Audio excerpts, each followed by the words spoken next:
The integrated photonic industry in Spain has been developing strongly. Today, they have manufacturing centers, system integrators, packaging houses, top leading designers, all of them together having the entire supply chain represented.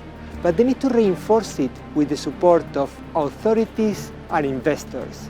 The Integrated Photonics Week this year brought all the actors together, and I was there witnessing the magic happening. During my stay in Valencia, I also visited some of the iconic photonic companies in the area.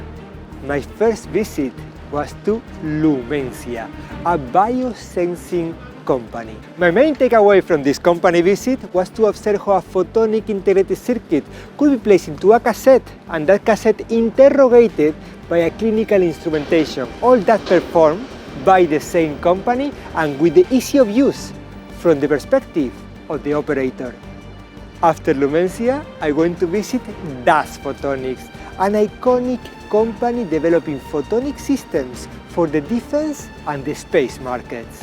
Free space communication in satellites has been a major market for companies in the datacom telecom sector that are aiming for medium volume applications. I also took the time to visit the Nanotechnology Center at the University Polytechnica of Valencia, NTC. Definitely one of the success stories of the European industry in photonic integrated circuits. VLC Photonics was acquired by Hitachi because they wanted an entry point into the photonic integrated circuit technology. VLC Photonics, working closely with the foundries worldwide, even developing the process design kits for them, have given them unique know-how, and they are able to accelerate the innovation and the entry point for photonic integrated circuit for any company.